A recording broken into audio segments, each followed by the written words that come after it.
we're talking about COVID-19 vaccines explained with Kiran Krishnan. Episode 40 is a 4-part series on COVID-19 vaccines explained. Part 1 answers the question, are COVID vaccines safe and when will life get back to normal? Part 2 explains how the vaccines work in the body, what mRNA vaccines are, and why we should not be afraid of these vaccines. Part 3 compares Pfizer, Moderna, and the Johnson & Johnson vaccines. We'll learn what their differences are and how innovative modern vaccine technology is being used differently than the older vaccine methods. And finally, Part 4 is about after you've been vaccinated, what do you need to know and how safe are you? Part 1 coming up just after this. Hey mamas, did you know that fermented foods literally can bring about health and happiness? As we've talked about on previous CoronaMama episodes, microbiome, nutrition, and mental wellness are directly linked. And as these studies show, our health, inflammation, and disease depends upon our digestion. Research has shown a connection between your gut health and your brain's health. Your digestion can have a positive or a negative effect on your brain's health and mental well-being. Tiny microbes help us to digest food that we otherwise can't, but it's what we feed our microbes that also helps us to manage weight, fight off infections, and can even alter our mood. People with more diverse microbiomes tend to be healthier and happier overall. You should know, though, that not all fermented foods are equally good for you. So, where can you find the naturally fermented foods chock full of probiotics that are good for your microbiome health? Well, right here at Maui Bees in Upcountry Kula. Maui Bees is a locally owned farm stand and kitchen open for breakfast and lunch. Their fermented foods include a variety of small batch sauerkrauts, Chef Larry's kimchi, and their home-brewed fermented drink called June. They also offer farm-fresh organic produce, sourdough bread, and lots of healthy treats, and an outdoor space to bring your family. This health info is brought to you by Maui Bees in collaboration with Chew on This Media. Be sure to let them know that you heard about Maui Bees from the CoronaMama show to get your 10% discount.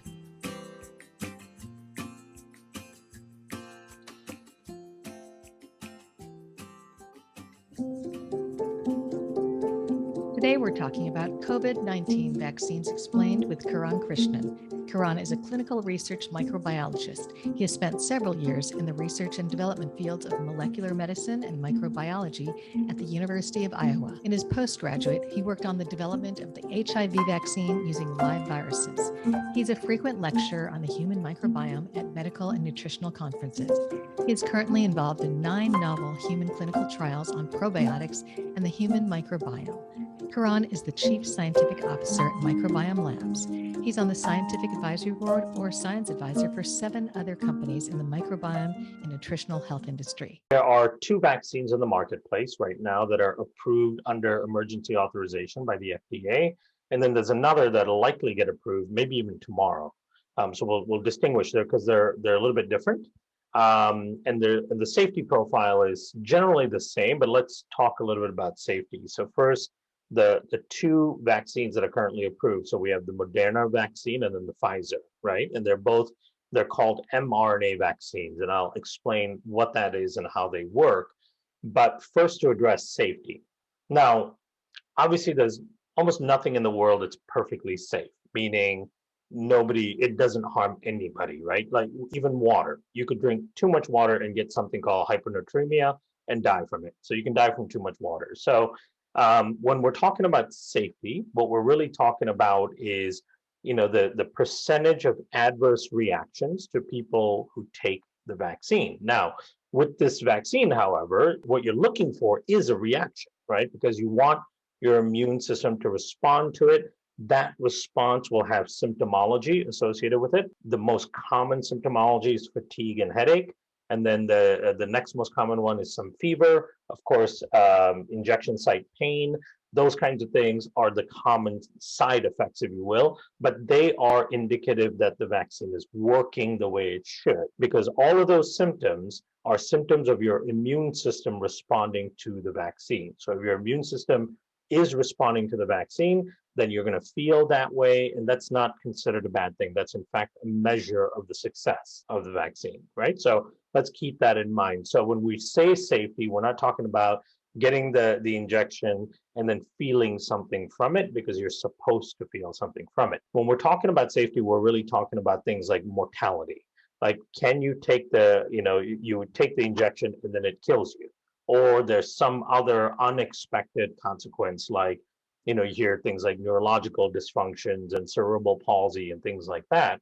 The fact of the matter is they have all that stuff really well documented. Prior to the vaccine being released, both the Moderna and the Pfizer vaccine went through 3 phases of clinical trials and some preclinicals, and it was much faster than a vaccine normally would, but they still did complete all of those phases. And in all of those phases, they clearly documented adverse reactions that are outside of the bounds of what you would expect. And in every case that there is some adverse reaction. 1% or less of people will feel something that is outside the normal scope. As far as I know, there weren't any documented cases of people dying from the vaccine. And there are very few cases of some people that have some neurological outcomes from the vaccine. But in those cases, there were also some potential history issues with those people as well for those types of outcomes, right? So, and there's a very, very, very tiny fraction of people that may have sensitivity to things like the glycerin that's used as an encapsulation, which again, I'll explain when I talk about how the vaccine works.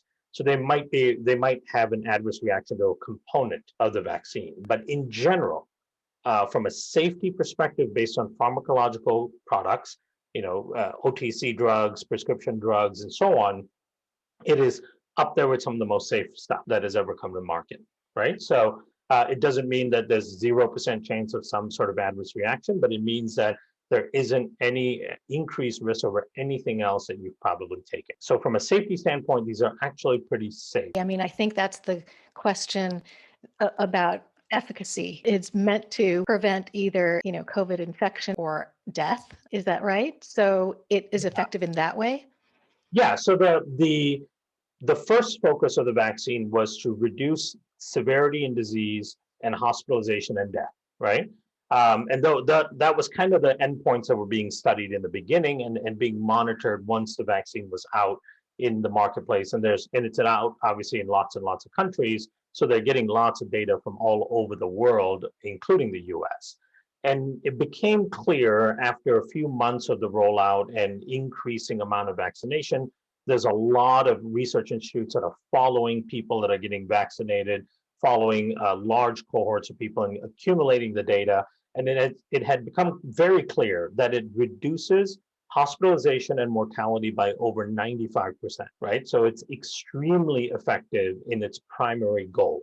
Because remember, the big issue with COVID from the beginning was that the hospitalization rate and the mortality rate was too high, meaning that it's a highly transmissible virus, which means it'll spread very easily. And even though the majority of people will be able to deal with it on their own, meaning not having to go to the hospital and so on, you might be sick for anywhere from 5-7 days up to 2-3 weeks, but you'll eventually end up recovering.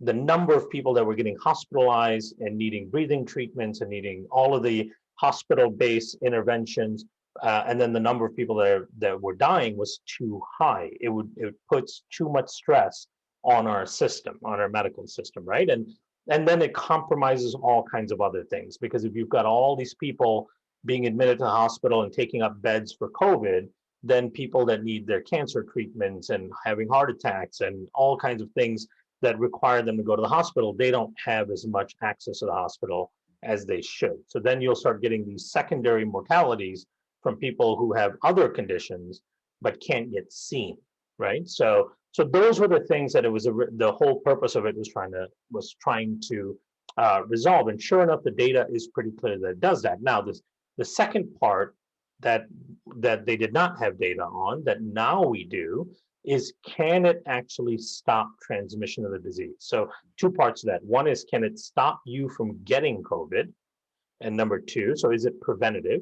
And number 2 is by that regard, can it stop the transmission of the disease, right? So if you get a shot and that means you won't get COVID, that means you are one less person to transmit COVID at some point in the next several months or even a year, right? So if we're actually building true immunity against COVID because of the vaccine, then we can't transmit it, and then transmission rates will drop quite dramatically. So that's the part that was not known from the studies that were used to get the approval, because there just weren't enough people that they studied to really understand that, right? So the studies that they did on COVID to get FDA approval had 2,000, 3,000 people in the studies. Now that the vaccine is out, there's something called phase 4 post-market monitoring, which means once the drug or the vaccine is out, they're going to be monitoring all of the effects in the regular environment, and then putting together the data to understand what the effects are. So now we have a much better idea on those other two questions. So there is a huge relief from the medical community to say that the most dangerous effects of this disease are being taken, not completely, but helped to 95%. So it's really now that we have this out in the population to see about the transmission, about those other questions. That's right, because that's the part that brings us back to normal, right? Because the initial concern throughout all of last year and then still now is how many people have to die from this, right? And how much stress are we putting on the hospital system? So as it becomes more and more clear that we're really reducing mortality rates and we're dramatically reducing hospitalizations by, again, 95, 97, 98% based on the data that's coming out, then great, we've resolved problem number one. We don't have to be concerned about too many people dying. In the US, for example, over 500,000 people have died in less than 12 months, right? That's too many, right? So in the next 12 months, we could have another 500,000 people die if we weren't seeing this kind of effect. So we're going to save a lot of people. We're gonna likely save the hospital system. So those two things are very positive. Now, in order to get back to normal, we have to get the transmission rates low enough where COVID is not news all the time, right? Where you're not hearing all day long, 15,000 new cases today, 30,000 new cases, and so on, right? It becomes kind of part of our regular society. Just the same way, like they don't report the number of flu cases every day or the cold cases every day and so on, because it's endemic, meaning it's within the society itself, but it's not at this crazy level that it challenges the system and kills a lot of people. So it becomes a normal part of our day-to-day, and things will start to open up. We'll be able to do the things that we used to do more. So getting back to that level requires a dramatic slowdown in transmission of the virus. Now, the great part about it, and I alluded to this earlier, is there's a couple of big studies that have come out in countries where the vaccine has been really well distributed that is showing really positive data that the transmission rates of COVID are coming down 75 to 77% after when you get people vaccinated after about 4 weeks of them being vaccinated, right? So the same, that data also reflects on the other way too, meaning if you get vaccinated, after the first 3 weeks or so after your vaccination, your risk for getting COVID, for being able to get COVID, is reduced by over 77%.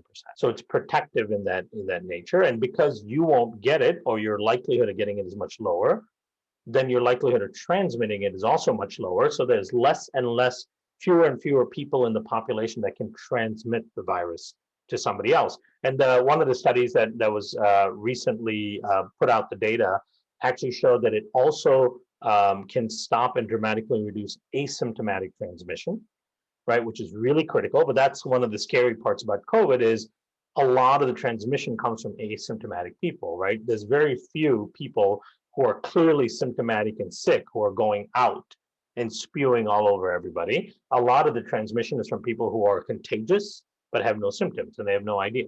And I, of course, I've had a lot of friends and some family members and all, and lots of employees that have gotten COVID over the last 12 months. And in most of those cases, they picked it up from somebody that had no idea they had it, right? So this is all pre-symptomatic or asymptomatic transfer. And one of the things that one of the key studies are showing right now is that the vaccine seems to be able to dramatically reduce asymptomatic or pre-symptomatic transfer as well. So then we don't have to become as cautious either, right? We don't necessarily have to go around everywhere with social distancing and masks and all this stuff, because it allows us to get back a little bit to normal. Yeah, I like the idea of normal. I think that's what a lot of moms tell me is like, when are we going to get back to normal? When are we, when is so I don't know if you know this, but what percentage of the population or what will get us back to normal? What are the things that have to happen? Yeah. So that's a really important question, right? So if you look at data from smaller countries that have been able to vaccinate a larger percentage of their population, it seems like their transmission rates really drop dramatically once they start getting in that 25-30% of the population being vaccinated realm, right? Because we also have to remember that a percentage of our population has already had COVID as well. So for them, they kind of got the vaccination through the disease, right? But of course, it's in many ways it's better not getting the vaccination through the disease because there's all of this side effects of the condition for a larger percentage of people. And I was going to mention this when you asked about safety. When you think about safety, what is actually safer, getting the vaccine and the potential response to the vaccine, or getting the disease, right? Mm. And what's very clear is the safety of the disease is way worse than the safety of the vaccine, right? You have a much better chance of having long-term illness, permanent damage to things like your lungs and your heart, to your neurological system, forming blood clots, and then mortality and so on from the disease than you do from the vaccine, right? So it's a safer alternative. And I think when we explain how the vaccine works, it becomes a little bit more clear to people. For all intents and purposes, in the countries that have had better distribution of the vaccines, what you're seeing is that when you hit about 20-25% of the population being vaccinated, and then you add on top of that the number of people that have already had the disease, you're likely around 45% of the population having exposed in some degree of immunity to COVID. And then the transmission rates drop very dramatically, right? So my guess is when we're able to get to somewhere around 40% of the population vaccinated, and then you put on top of that the number of people that have actually had the condition, the disease, and have some degree of immunity to it, I think we'll start seeing a dramatic drop down to a very basal level, similar to where we were like in March of last year. Little blips of 400 or 500 cases of a day nationally, and things will really start going back to normal. And there will be for a period of time there will be a new normal. This is kind of what happened in Asia when you look at the SARS and the MERS outbreak and all that, right? They went back to normal in that things like quarantine restrictions and all that lifted, but people's behavior changed because people became more cautious, right? More people would wear masks when they feel any sort of symptomology because they didn't want to spread it. So people became conscious of that. Every time I fly through Japan or fly through China, when I used to fly, I can't remember how long ago that was. I would see people all the time in the airports with masks on, right? And to us, it looked really strange. And it's interesting that now we're kind of in that same situation. But they've had that kind of behavior since 2009 because they went through it then, right? And I think when you look at things like how we have almost no flu this year, right? The flu is almost non-existent this year, right? But this time of the year, we would have had something like 20 million cases of the flu or something. There's really nothing to report on the flu. It's because of all these precautions people are taking, right? They're wearing masks, they're cleaning their hands more, they're not going to crowded spaces. So I think there'll be a period of time where even though it's relatively safe to engage in those kind of behaviors, a lot of people will be a little apprehensive about doing that, right? So I think we'll see over the next couple of years people's behavior slowly coming back, but things should open up and all that. I would say probably by early summer. Wow. No, the only thing, one caution, yeah, there's only one little precaution that could reverse the course of things, right?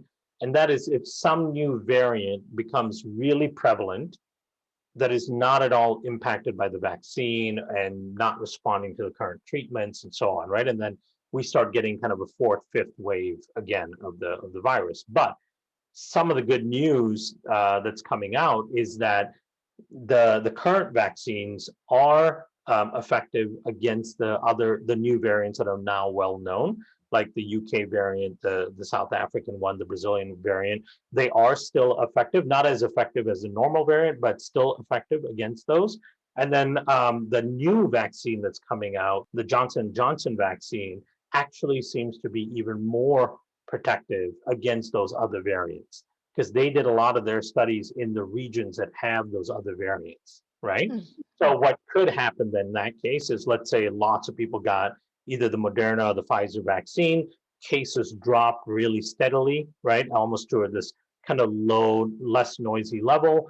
And then all of a sudden one of those new variants starts creeping in and cases start creeping up, then they'll make the Johnson & Johnson vaccine much more widely available. That seems to be impactful against this virus, the new variations of the virus, and then the transmission should be able to come back down again. And when I talk about how the vaccines are actually designed, one of the good things about this type of vaccine, the Moderna and the Pfizer one, is that they can adjust the vaccine pretty easily. So they can adjust the vaccine to now make it more effective to a new variant that's circulating. We might need a booster shot in 6 months, right, to address a new variant that's popping up. What's really phenomenal, and I don't think I'm seeing it out there enough, is just this applauding for science, and biotechnology. I mean, what the scientists within these companies and other institutions have done in terms of bringing us these treatments or these vaccines is mind-boggling.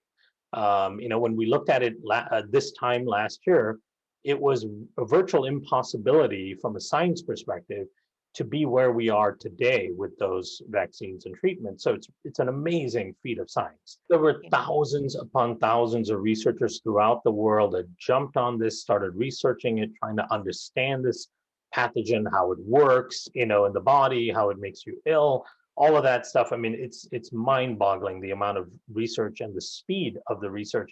And all of that research is what culminated to help with developing these kinds of targets, right? So it's really quite fascinating. For me as a scientist, somebody that understands this stuff intimately, I've worked on vaccines in the past as a microbiologist on a HIV vaccine development project a long time ago. So I know how hard these things are, and many people take it for granted, but it's really mind-boggling. The global effort and, bringing everything together, funding and minds and brains and skills. I mean, that's what can happen when we do that. It's really, really awesome. So I know we've talked about the safety, describing to us how this affects our bodies. What actually happens when we get a vaccine? Because Stay I tuned think for that part 2 is on part of the fear. COVID-19 vaccines If we understand explained that, with Kiran Krishnan. we can say, okay, we get it. And here's how you can follow Kiran and connect with him.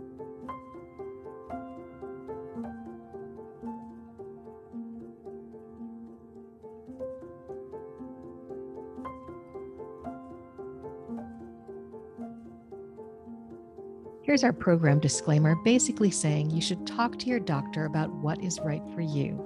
And this is for informational purposes only, recorded with as much accuracy and best knowledge at the time of this recording. And please know that we do our best to publish fair, accurate, truthful, and helpful information. Thanks for watching.